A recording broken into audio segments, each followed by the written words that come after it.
नमस्कार, स्वागत है आप सभी का आपके साथ। मैं हूं पुनीत। खबरों की शुरुआत करते हैं और सबसे पहले बड़ी खबर आपको बता दें। गांधीनगर से ये बड़ी खबर है, कोरोना से जुड़ी इस वक्त की सबसे बड़ी खबर। वैज्ञानिकों को कोविड-19 के जीनोम की जानकारी हाथ लगी है। गुजरात के वैज्ञानिकों को इसकी जानकारी मिली है।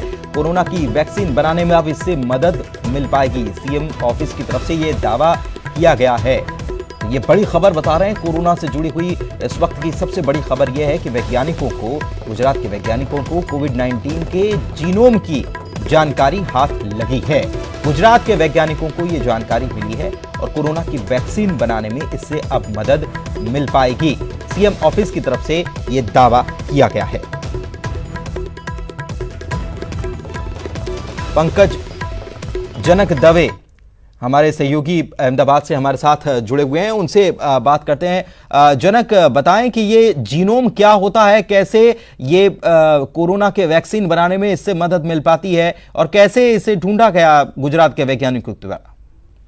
देखिए पुनीत, एक बड़ी खबर गुजरात से आ रही है और खासतौर पर जो GBRC है, जो गुजरात बायोटेक्नोलॉजी रिसर्च सेंटर, जो गुजरात सरकार द्वारा सेट है, देश में एक लौटी ऐसी संस्था है जो इस तरीके से जो वायरस होते हैं, वायरस की जो पैटर्न होती है, उन पर रिसर्च करता है। तो दरअसल सीक्वेंस किया, उन्होंने जो दावा किया है, जो मुख्यमंत्री कार्यालय की ओर से जो कल रात को ट्वीट हुआ, उसमें दावा किया गया है कि वायरस का जो कोविड-19 का जो जीनोम सीक्वेंस है, उसको कहीं बहुत बड़ी जानकारी से हाथ लगी है।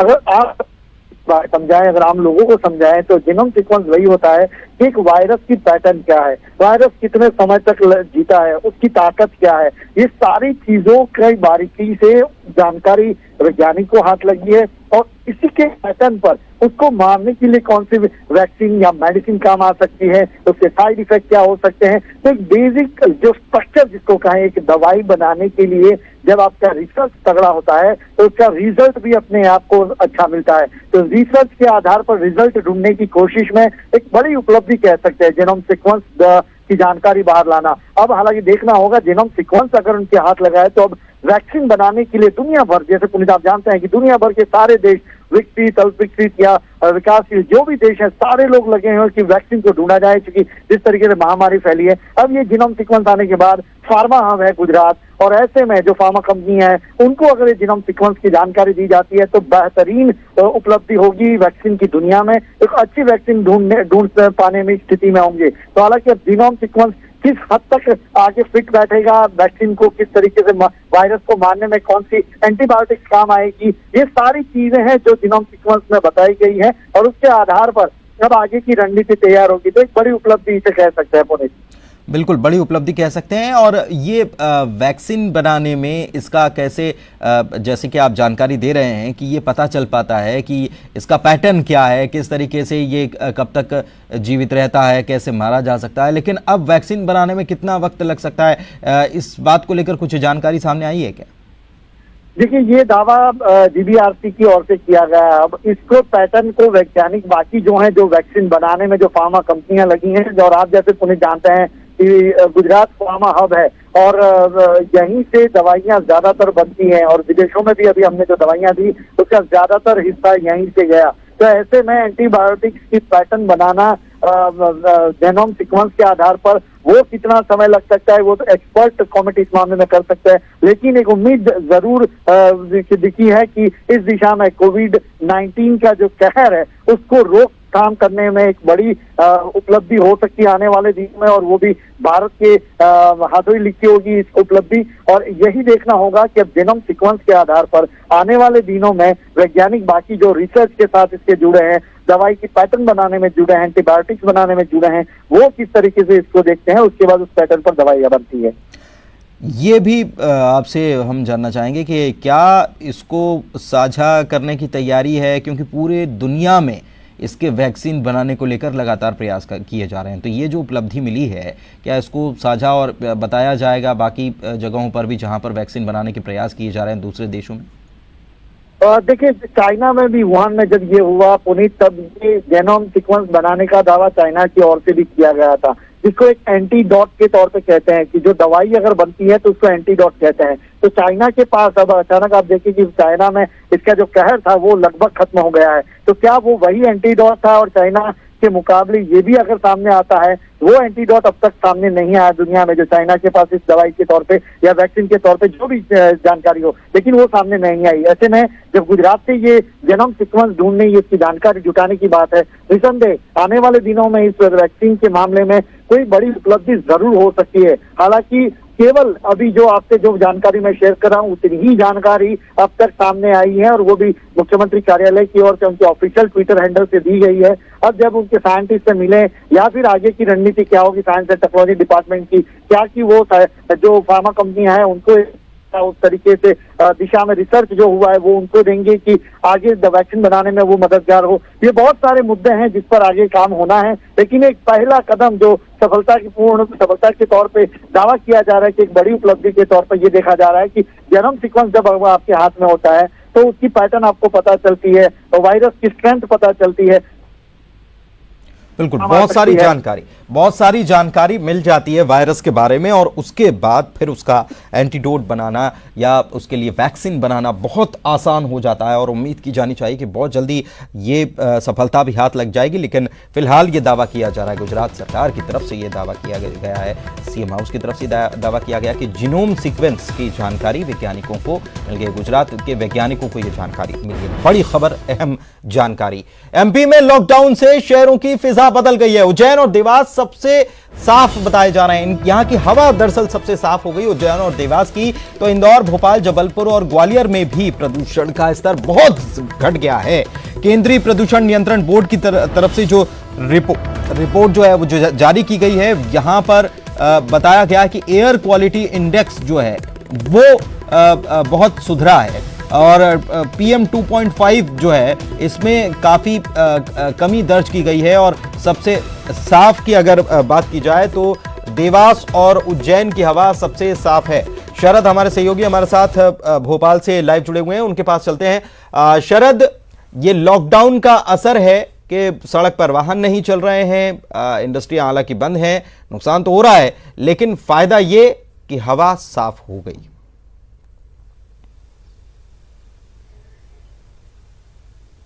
देखिए, सवाल एक ये भी इसी के साथ में कि आखिरकार कितने दिनों तक ये लॉकडाउन है, गाड़ियां चल नहीं रही हैं, इंडस्ट्रीज बंद है, तो ये स्वाभाविक सी बात है। इसमें कोई बहुत बड़ी रॉकेट साइंस समझने में नहीं है कि आखिरकार ऐसा क्यों हुआ है। लेकिन हम उम्मीद तो ये करेंगे कि ये स्थितियां अगर हैं आज प्रदूषण कम होने की या कुछ शहरों में बिल्कुल खत्म होने की, अगर ये आगे भी जारी रहे, तब भी जारी रहे जब लॉकडाउन ना हो, सामान्य जिंदगी अगर चल रही हो, तब भी अगर ऐसी स्थितियां बनती हैं, तब तो इस बात पर खुश हुआ जा सकता है। क्योंकि इस बात में भी कोई दो राय नहीं है कि जब लॉकडाउन खत्म होगा, एक ना एक दिन खत्म होगा ही होगा, क्योंकि स्थितियां सामान्य होंगी तो फिर गाड़ियां सड़कों पे आएंगी, फिर इंडस्ट्री चालू होगी, और फिर से जो हवा है वो जैसी प्रदूषित पहले थी वैसे ही हो जाएगी। तो इस उम्मीद के साथ में कि ये जो लॉकडाउन है जो पर्यावरण के लिए कुछ राहत की बात लेकर आया है, जैसा कि हम बता भी रहे हैं, ज़्यादातर जो शहर हैं उनकी हवा पूरी तरीके से शुद्ध हो गई है। लेकिन ये हवा आखिरकार किस कीमत पर शुद्ध हुई है, ये हमें सोचने की बात होगी। और उम्मीद ये की जानी चाहिए कि जब लॉकडाउन खत्म होगा, गाड़ियां चलेंगी और इंडस्ट्रीज फिर से जब शुरू होंगी, तो उनमें भी कम से कम इस बात का ध्यान रखा जाए कि जो प्रदूषण है वो कम से कम हो। अगर कोई ऐसी व्यवस्था बनाई भी जा सकती है उसके बाद भी कि प्रदूषण को ना के बराबर नुकसान हो, तो शायद उससे भी ज़्यादा बेहतर बात होगी। लेकिन हाँ, ये ज़रूर कह सकते हैं कि अभी के लिए राहत की बात बस इतनी है कि जो लॉकडाउन है, गाड़ियां बंद हैं, इस वजह से जो प्रदूषण है वो कम हो गया है। अगर एयर क्वालिटी इंडेक्स की बात की जाए तो क्या रिपोर्ट की तरफ से ये जो प्रदूषण नियंत्रण बोर्ड जो है, ये रिपोर्ट में क्या जारी किया गया है, कहाँ का एयर क्वालिटी इंडेक्स, कितना सुधार उसमें हुआ है?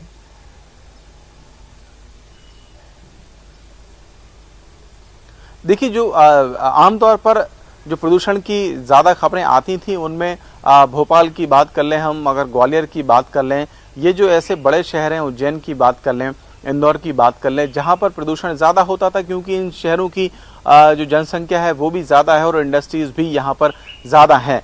तो जो रिपोर्ट अभी आई है प्रदूषण को लेकर, एयर क्वालिटी इंडेक्स को लेकर, उसमें इन सभी शहरों की जो एयर क्वालिटी है वो बेहतर हुई है, वो अच्छी बताई जा रही है इस वक्त में, क्योंकि ये अभी पूरा लॉकडाउन चल रहा है। ज़्यादातर सड़कें खाली हैं, कोई गाड़ी किसी तरीके का प्रदूषण नहीं है, इक्का दुक्का इमरजेंसी गाड़ियां ही सड़कों पर चलती हुई दिखाई देती हैं। साथ ही साथ में इंडस्ट्री के जो बड़े बड़े हब है, मसलन अगर हम भोपाल के पास की बात करें तो जो पीथमपुर है वो पूरी तरीके से बंद है। ठीक है, बहुत बहुत शुक्रिया आपका शरद इस तमाम जानकारी के लिए। तो अच्छी खबर है, लेकिन फिर सवाल आखिर यही जो शरद ने कहा भी कि आखिर ये कब तक ये स्थिति बनी रह सकती है। रायपुर में 72 घंटे का कड़ा लॉकडाउन होना है और आज शाम 5 बजे से 19 अप्रैल शाम 5 बजे तक लॉकडाउन कड़ा होगा। इसमें सख्ती दिखाई जाएगी, बिना काम के घूमने पर रोक लगा दी गई है। सब्जी बाजार और बाकी मार्केट बंद रहेंगे और इसके अलावा केवल मेडिकल की दुकानें, मिल्क पार्लर और पेट्रोल पंप ही खुले रहेंगे। एलपीजी और होम डिलीवरी की सेवाएं जरूर जारी रहेंगी। जिला प्रशासन ने इसके आदेश जारी कर दिए हैं।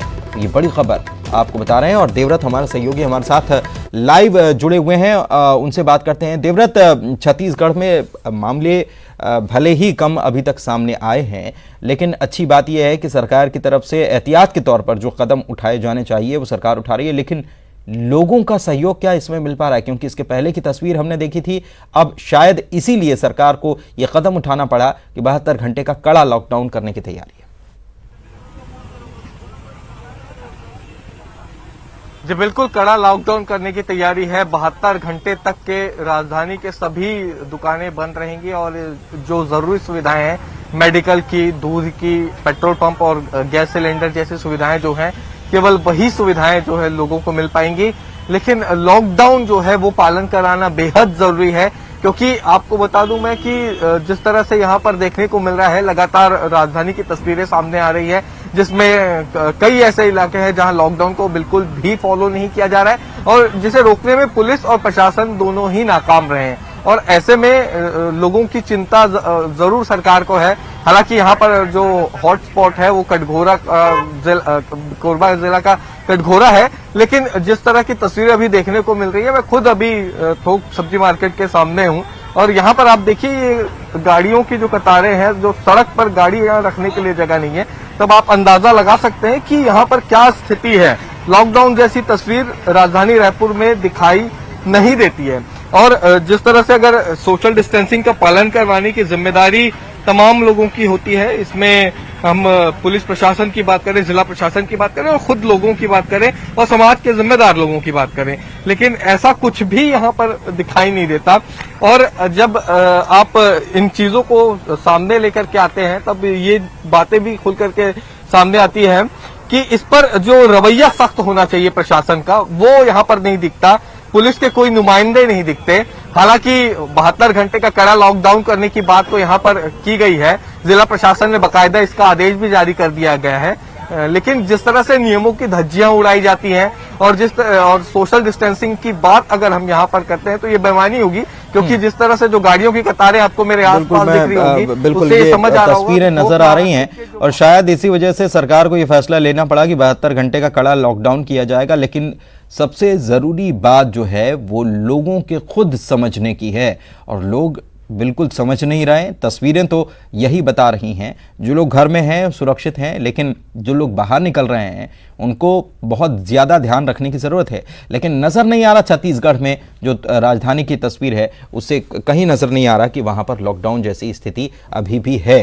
बहुत बहुत शुक्रिया आपका देवव्रत इस तमाम जानकारी के लिए और एक ब्रेक का वक्त हो चला है, जल्द लौटेंगे कुछ और खबरों को लेकर, बने रहिए।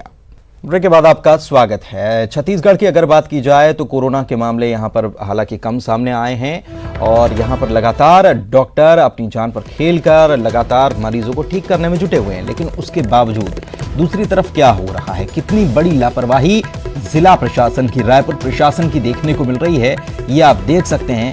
जो डॉक्टर लगातार एक तरफ मरीजों को ठीक करने में जुटे हैं और दूसरी तरफ प्रशासन हद दर्जे की लापरवाही बरत रहा है। रायपुर का प्रशासन राजधानी है, लेकिन उसके बावजूद यहां स्थिति क्या है ये समझी जा सकती है इन दोनों तस्वीरों को देखकर। रायपुर में सोशल डिस्टेंसिंग की धज्जियां उड़ी, लॉकडाउन की धज्जियां उड़ी, लोगों को इकट्ठा नहीं होना है, लेकिन ये तस्वीरें बता रही हैं कि स्थिति क्या है। पहले जैसे सामान्य स्थिति यहां पर नजर आ रही है, लेकिन हालात सामान्य नहीं है। इस बात को लोग तो समझ नहीं रहे, लेकिन प्रशासन जिसे समझना चाहिए और जिसे लोगों को समझाना चाहिए, शायद उसका भी दिमाग इस मामले में नहीं दौड़ रहा है। डूमर तराई थोक सब्जी मार्केट में लोगों की भीड़ उमड़ी और हजारों की तादाद में लोग मार्केट में जुटे। देवव्रत हमारे सहयोगी हमारे साथ जुड़े हुए हैं, उनके पास चलते हैं। देवव्रत, लोग तो समझ नहीं रहे, लेकिन प्रशासन तो समझ जाए कि लोगों को समझाना है। नहीं रहा है कि प्रशासन कोई भी काम कर रहा है, क्योंकि लगातार तस्वीर सामने आ रही है रायपुर से। राजधानी में अगर ऐसी स्थिति है तो समझा जा सकता है कि बाकी जगहों का हाल क्या होगा। और साथ ही सवाल यह भी कि डॉक्टर एक तरफ मरीजों को ठीक करने में जुटे हैं और यहां दूसरी तरफ ऐसे में सोशल डिस्टेंसिंग का पालन नहीं हो रहा, लॉकडाउन का पालन नहीं हो रहा। संक्रमण फैलने का खतरा बहुत ज्यादा बढ़ा दिया गया है लापरवाही की वजह से। जी बिल्कुल, बड़ी लापरवाही यहाँ पर है और जिला प्रशासन की है, पुलिस की है। जिस तरह से बार बार सरकार इस तरह से वाहवाही बटोर रही है कि लगातार यहाँ पर संक्रमण के मामले कम आ रहे हैं, लेकिन जब अब मार्केट आते हैं और इस तरह की तस्वीरें सामने आती है तब आप अंदाजा लगा सकते हैं कि अगर यही हाल रहा तब क्या कोरोना के संक्रमण से जीता जा सकता है। और इसके दोषी जो है ये पुलिस प्रशासन है, जिला प्रशासन है, उनके कंधों पर जिनकी जिम्मेदारी दी गई है और खासकर आम लोग जिनको समझना चाहिए कि सोशल डिस्टेंसिंग जो है वो बनाकर रखना है। लेकिन आपको बता दूं कि ये थोक सब्जी मार्केट है और थोक सब्जी मार्केट के सामने ही इस वक्त मैं खड़ा हूं और यहाँ पर देखिए बड़ी बड़ी तस्वीरें जरूर यहाँ पर जो मंडी के अध्यक्षों ने अपनी लगा ली है, लेकिन जब नियमों और कायदों को पालन कराने की जिम्मेदारी आती है तब यहाँ पर कोई दिखाई नहीं देता है। और जिस तरह से यहाँ पर पुलिस प्रशासन जो है वो यहाँ पर होना चाहिए था, लेकिन जिस तरह से यहाँ पर देखने को मिल रहा है कि सुबह से हजारों की तादाद में यहाँ पर भीड़ है और ऐसे में भीड़ को कंट्रोल करने की जिम्मेदारी भी यहाँ पर स्थानीय प्रशासन की बनती है। इससे पहले भी न्यूज 18 में हमने साइंस कॉलेज ग्राउंड की तस्वीरें दिखाई थी, रावण भाटा की तस्वीरें दिखाई थी, वहां भी भीड़ को रोकने में पूरी तरह से प्रशासन नाकाम साबित हुआ था। और यहाँ पर भी रोजाना इस तरह की तस्वीरें आती हैं। सड़क पे आप देखिए कि चलने के लिए जगह नहीं है, चारों तरफ आपको गाड़ियां ही नजर आएंगी। और क्योंकि ये थोक मंडी बिल्कुल कुछ दिन पहले हमने जब मेयर से बात की थी तब उन्होंने कहा था कि हम प्रयास तो करते हैं लेकिन कहीं कुछ चीजें अव्यवस्थित हो जाती हैं और ऐसे में इतनी जरा सी भी 1% की भी अव्यवस्था कितनी भारी पड़ सकती है शायद अंदाजा नहीं है। जो जवाबदार हैं रायपुर, चाहे जिला प्रशासन के हो, पुलिस प्रशासन के हो या निगम के लोग हों, और ये बहुत ज्यादा गंभीर परिणाम इसके देखने को मिल सकते हैं। अभी समझ जाएंगे तो ज्यादा बेहतर होगा। देखना होगा कि 72 घंटे का टोटल लॉकडाउन कैसे पालन होता है उसका। शुक्रिया आपका इस तमाम जानकारी के लिए देवव्रत। इधर सतना से खबर आपको बता दें, क्वारंटीन गए अफसर पर कार्रवाई की गई है। सहायक जेल अधीक्षक राजकिशोर सिंह को सस्पेंड किया गया है। ड्यूटी पर न पहुंचने पर जेलर ने सस्पेंड कर दिया। एसडीएम के आदेश पर क्वारंटीन उन्हें किया गया था और इंदौर से सतना आए 2 कैदियों के सीधे संपर्क में ये गुर्जर आए थे और कैदियों की रिपोर्ट कोरोना पॉजिटिव आई थी। ऐसे में सहायक जेल अधीक्षक को क्वारंटीन किया गया था। एसडीएम के आदेश पर इन्हें किया गया था, लेकिन अब ड्यूटी पर न पहुंचने पर इन्हें सस्पेंड कर दिया गया। शिवेंद्र हमारे सहयोगी हमारे साथ जुड़े हुए हैं, उनसे बात करते हैं। शिवेंद्र, बड़ा हैरान कर देने वाला ये पूरा मामला। देखिए पुलिस, मैं आपको बता दूं कि जो इंदौर के चंदन नगर में जो पुलिस पार्टी पर हमला हुआ था उसके 4 जो आरोपी हैं, जो रासुका के आरोपी हैं, उनको सतना जेल में शिफ्ट किया गया था और उनमें से 2 जो बंदी हैं उनकी जो कोरोना रिपोर्ट है वो पॉजिटिव आई थी और उनको उपचार के लिए रीवा मेडिकल कॉलेज भेजा गया था, जहां विरोध होने के बाद उनको जबलपुर भोपाल शिफ्ट किया गया है। इसी तारतम्य में जो सहायक जेल अधीक्षक हैं राजकिशोर गुर्जर, वो लगातार कैदियों के संपर्क में थे और एम्बुलेंस में रीवा तक बिठाने का काम किया था और साथ में वो लगभग 3 दिन तक लगातार संपर्क में थे और इनको इसी आधार पर जिला प्रशासन ने क्वारंटीन किया गया था।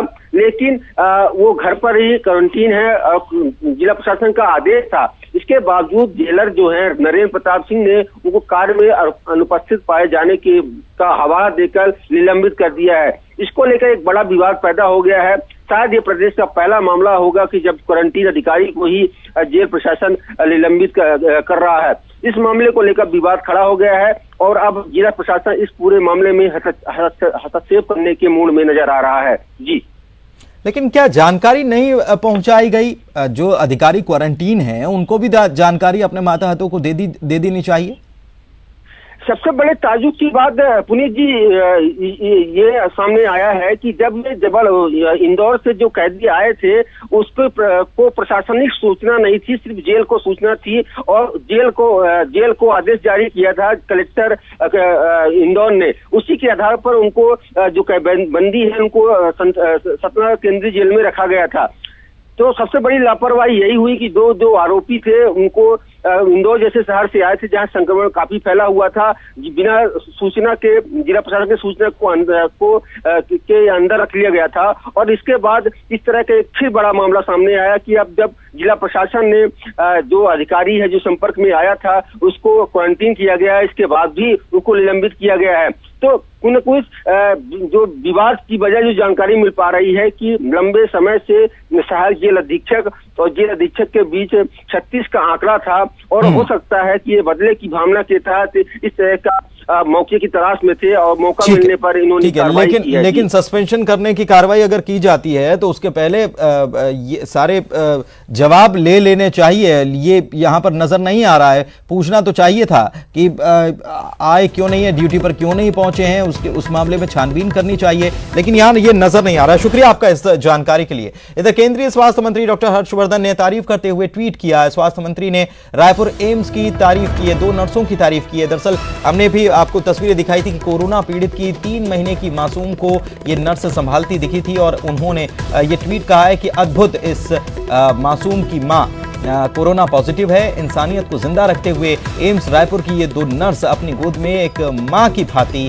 इस बच्चे की देखभाल कर रही हैं और उसे दूध पिला रही हैं। देश भर के नर्सिंग स्टाफ, मेडिकल स्टाफ को सैल्यूट है।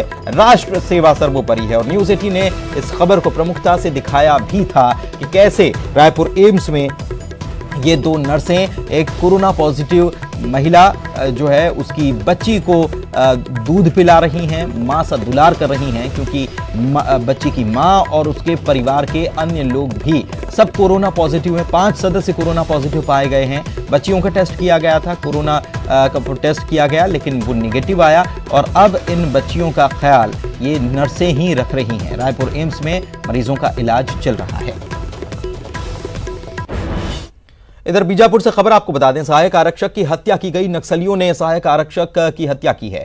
धारदार हथियार से हमला कर सहायक आरक्षक को मौत के घाट उतार दिया। मृतक आरक्षक का नाम कुरसम रमेश बताया जाता है और फरसेगढ़ थाना क्षेत्र का ये पूरा मामला है। तो एक तरफ कोरोना के मामले लगातार सामने आ रहे हैं और इसको लेकर लॉकडाउन लगातार बना हुआ है, लेकिन उस बीच नक्सली वारदातों को अंजाम दे रहे हैं और सहायक आरक्षक की नक्सलियों ने हत्या की है। धारदार हथियार से हमला किया और हत्या करती मृतक आरक्षक का नाम कुरसम रमेश बताया जा रहा है।